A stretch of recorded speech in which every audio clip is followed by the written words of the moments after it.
कि जो ब्रह्मा जी की पत्नी सरस्वती देवी हैं वो विष्णु जी से उत्पन्न हुई हैं, ब्रह्मा जी से नहीं।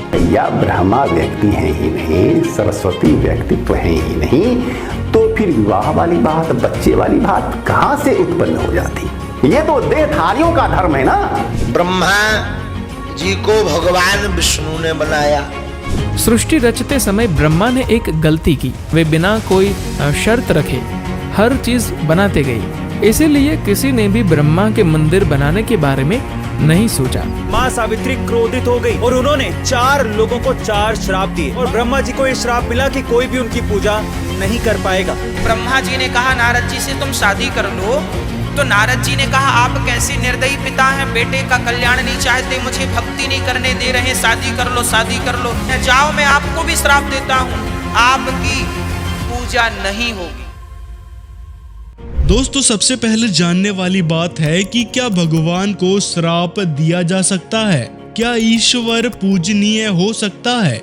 यदि एक देव यानी भगवान दूसरे देव यानी भगवान को श्राप दे, यह अजीब लगता है, लेकिन हिंदू भगवान ब्रह्मा जी के संदर्भ में यही सत्य है। वीडियो शुरू करने से पहले आपको स्पष्ट कर दें कि हमारा उद्देश्य किसी विशेष समुदाय, धर्म से संबंधित भक्तों की भावनाओं को ठेस पहुंचाना नहीं है, बल्कि पवित्र सदग्रंथों से तथ्यों के आधार पर साक्ष्य पर प्रकाश डालना है, ताकि भक्तों को गुमराह नहीं किया जा सके। दोस्तों, हम सभी जानते हैं कि भगवान ब्रह्मा जी एक ब्रह्मांड के यानी स्वर्ग, पृथ्वी और पाताल में जीवों की रचना करते हैं। तो फिर सवाल उठता है कि भगवान ब्रह्मा की संतान कौन है? भगवान ब्रह्मा ने सभी गंधर्व, राक्षस, यश, पिशाच, देवता, नाग, सुपर्ण, असुर, किम पुरुष और मनुष्यों की रचना की, जो सभी उनकी संतानें हैं। भगवान ब्रह्मा के ज्येष्ठ पुत्र कौन है? भारतीय इतिहास में मनु कौन थे? ये बात जानने की उत्सुकता भक्तों के मन में सदैव ही रहती है। लोक कथाओं में कहा गया है कि भगवान ब्रह्मा द्वारा निर्मित पहले मनुष्य का नाम मनु था, जो भगवान ब्रह्मा की पहली रचना की सूची में आता है। हिंदू पौराणिक कथा के अनुसार मनु को भगवान ब्रह्मा के सबसे बड़े पुत्र के रूप में चित्रित किया गया है, जिनकी पुस्तक मनु स्मृति के नाम से विख्यात है। अब दोस्तों, लोगों के मन में शंका रहती है कि ब्रह्मा जी का विवाह आखिर किससे हुआ है? दोस्तों, वास्तव में भगवान ब्रह्मा की पत्नी सावित्री हैं, जो देवी दुर्गा का रूप हैं। माया यानी दुर्गा जी प्रारंभ में समुद्र में छिप गईं और समुद्र मंथन के समय सावित्री का रूप धारण करके आईं। वह भगवान ब्रह्मा को दे दी गई, जिन्होंने सावित्री से विवाह किया, जिस कारण हर जगह ब्रह्मा जी की पत्नी सावित्री का जिक्र आता है, जैसे ब्रह्मा सावित्री, विष्णु लक्ष्मी, शिव पार्वती। तो फिर सरस्वती जी का ये मिथ कैसे प्रचलित हुआ?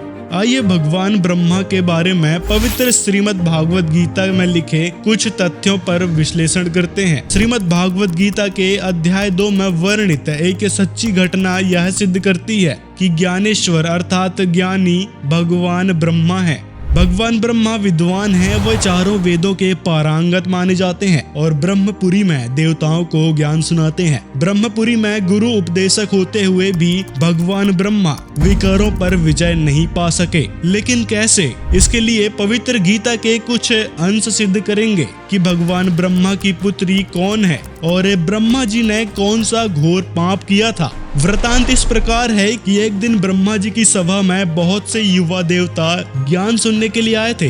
ब्रह्मा जी देवताओं से कह रहे थे कि हमारा पहला शत्रु कामदेव है, जिसका एक ही उपाय है, दूसरी की पत्नी को अपनी माँ के समान और उसकी कन्या को अपनी बेटी के समान समझो। यदि किसी की ऐसी राय नहीं है तो वह तुच्छ आत्मा है, उसकी दृष्टि भी अशुभ होती है। दूसरी तरफ भगवान ब्रह्मा की बेटी सरस्वती, जो अविवाहित थी, उसको अपनी माँ से प्रबंधन के बारे में ज्ञान मिला कि युवा लड़की को शादी कर लेनी चाहिए और परिवार बसाना चाहिए, अन्यथा महिला सम्मान खो देती है। यह सुनकर सरस्वती जी अपनी हम उम्र देव सखियों के पास गई उन्होंने अपनी माँ द्वारा बताई गई शादी की अवधारणा के बारे में बताया। तब सभी सहेलियों ने सरस्वती जी से कहा, युवावस्था के बाद कोई भी देवता तुम्हें पत्नी रूप में स्वीकार नहीं करेगा। कई अन्य अश्लील टिप्पणी के साथ सरस्वती जी की सहेलियों ने उनकी शादी करने की और पति पाने की इच्छा को बढ़ा दिया। उन्होंने यह भी कहा कि आज सुनहरा मौका है कि सभी देवता आपके पिता ब्रह्मा जी के दरबार में एकत्र हुए हैं, अपना जीवन साथी चुने। यह सुनकर सरस्वती जी ने स्वयं को भारी आभूषण पहनाया और सुंदर वस्त्र पहनकर पति पाने की इच्छा से भगवान ब्रह्मा की सभा में आ गईं। वह सभी देवताओं को अद्भुत दृष्टि से देखती हुई चली। दोस्तों, उस समय भगवान ब्रह्मा उसकी सुंदर युवा पुत्री को देखकर अपनी इंद्रियों से बाहर हो गए। उच्च आकर्षण ने उनमें अवैध वासनाएं जगा दी। ब्रह्मा जी ने अपनी कुर्सी यानी सिंहासन छोड़ दी और सरस्वती को अपनी बाहों में ले लिया और दुर्व्यवहार करने की कोशिश की। तुरंत भगवान शिव प्रकट हुए और उन्होंने भगवान ब्रह्मा की पिटाई की और कहा, तुम क्या कर रहे हो? इतना घोर पाप! ब्रह्मा, इस शरीर को त्याग दो, अन्यथा तुम कुत्ते की योनि में जाओगे। भगवान ब्रह्मा जल्द ही होश में आ गए और उन्होंने वहीं पर शरीर त्याग दिया। फिर देवी दुर्गा जी ने अपनी शब्द शक्ति से उस आत्मा को उनके युग का दूसरा शरीर प्रदान किया, जो वर्तमान में श्री ब्रह्मा जी के रूप में विराजमान है। अब हिंदू भक्त जानना चाहेंगे कि क्या भगवान शिव ने भगवान ब्रह्मा का सिर काटा था? इस पूरी घटना से स्पष्ट हो जाता है कि इस शर्मनाक कृत्य के कारण भगवान शिव ने ब्रह्मा जी को अपना शरीर त्यागने के लिए कहा, लेकिन उनका सिर नहीं काटा। यह तो गलत धारणा है। अब दोस्तों, दूसरा सबसे बड़ा मिथ यहाँ पर क्लियर होगा। भगवान ब्रह्मा ने अपनी बेटी के साथ दुर्व्यवहार करने की कोशिश की थी, लेकिन ब्रह्मा जी ने अपनी पुत्री से विवाह नहीं किया था, बल्कि शरीर त्यागने के बाद भगवान ब्रह्मा को उनकी माँ देवी दुर्गा ने दूसरा शरीर प्रदान किया था और उसके बाद देवी दुर्गा ने समुद्र मंथन के दौरान सावित्री का रूप धारण किया था और भगवान ब्रह्मा से विवाह किया था।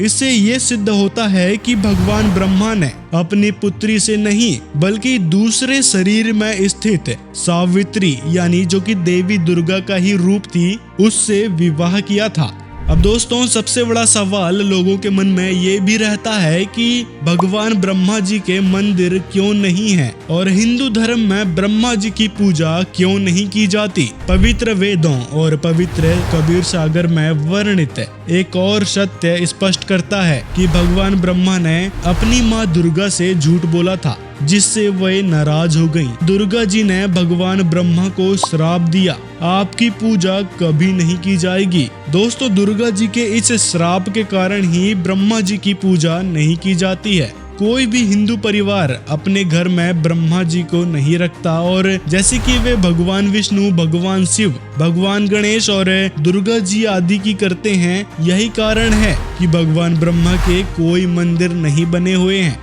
अब दोस्तों, हम बात करेंगे भगवान ब्रह्मा की आयु के विषय में। पूजनीय सर्वशक्तिमान कबीर जी की अमृत वाणी में यानी सूक्ष्म वेद में भगवान ब्रह्मा की आयु की गणना प्रदान की गई है, जिसे जानना दिलचस्प होगा। आइए जानते हैं। भगवान ब्रह्मा का एक दिन 1000 चतुर्युग और इतनी ही रात्रि की अवधि की होती है।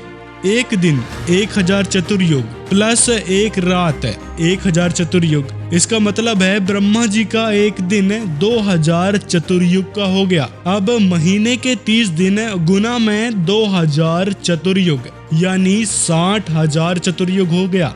और वर्ष में 12 महीने होते हैं और 12 महीने गुणित 60,000 यानी 7,20,000 चतुर्युग। ऐसे बने हुए वर्षों के हिसाब से 100 वर्षों की आयु है श्री ब्रह्मा जी की। मतलब भगवान ब्रह्मा की आयु 7,20,000 गुना में 100 यानी 7,20,00,000 चतुर्युग है। इतनी लंबी आयु है भगवान ब्रह्मा जी की। अब ब्रह्मा जी की आयु समझ आ गई है तो अब आप समझ गए होंगे कि ये वर्ष समाप्त हो जाएंगे तो ब्रह्मा जी की मृत्यु होगी। उसका विवरण देवी पुराण में भी है। श्रीमद् देवी भागवत महापुराण पृष्ठ 123 में विष्णु जी स्वयं दुर्गा जी से कहते हैं कि मैं ब्रह्मा और शंकर तुम्हारी कृपा से विद्यमान है और हमारा तो आविर्भाव यानी जन्म और तिरुभाव यानी मृत्यु हुआ करता है। तो इससे स्पष्ट है कि ब्रह्मा जी भी नासवान हैं। इनकी उम्र समाप्त होने के बाद मृत्यु जरूर होगी। तो ये सारी जानकारी संत रामपाल जी ने अपने सत्संगों में बताया है। दोस्तों, अगर वीडियो पसंद आया हो तो लाइक जरूर करें, कमेंट में अपनी राय जरूर बताएं और वीडियो को ज्यादा से ज्यादा लोगों तक शेयर करें। साथ में चैनल को सब्सक्राइब भी कर लें ताकि ऐसे ही अनमोल इन्फॉर्मेशन आप तक पहुंचती रहे।